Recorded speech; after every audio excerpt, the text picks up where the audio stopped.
All right, look, I get it. You've been at church all morning and you're tired, you're ready to get to the house, you're hungry, you've been out all day and you're ready to start your day off.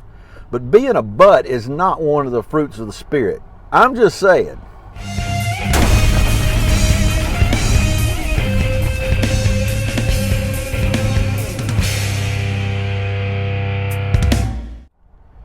So I want to talk to you today about something that I've noticed ever since I started working in retail 8 years ago and got out of church ministry. By the way, it is one of the most beautiful days I have seen in ages and ages. It's beautiful outside.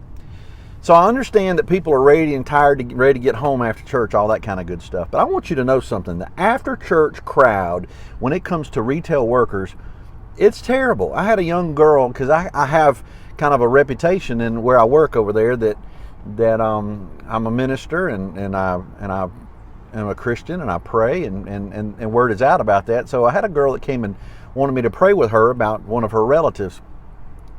And I encouraged them to find a place to go to church, because she said she had been out of church for a while, and I encouraged her about that. And she said, after working in retail, I don't want to go around where any of these people are. And it's because the after church crowd is the toughest crowd. The waitresses will tell you that they get less tips with the after church crowd than they do any other time of the week. And that's sad. I'm just saying, that's a sad thing. I had a customer today that I walked up and I had no idea that she had just chewed out another person that I work with. But I walked up and I said, well, look at you. You look like you just came from church.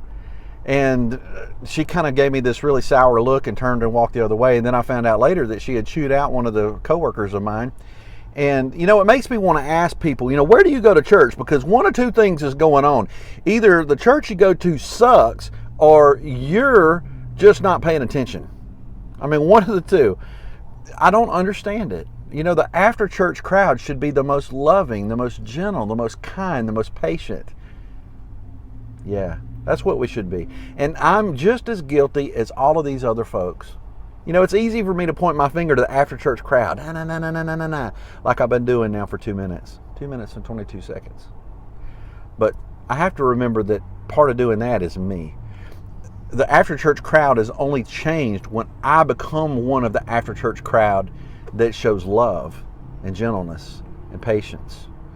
And that kind of becomes contagious among folks.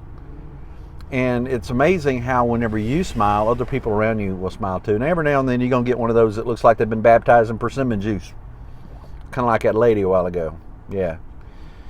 But for the most part, your joy can become contagious. Show people the joy of your salvation that Jesus has put inside of you. Will you help me do that? It's going to be an uphill battle, because I'm telling you folks, this is tough. It's a tough afternoon. I'm fixing to have to go back in there. And I'm heading in with a smile. Let's go in there and let's give them heaven.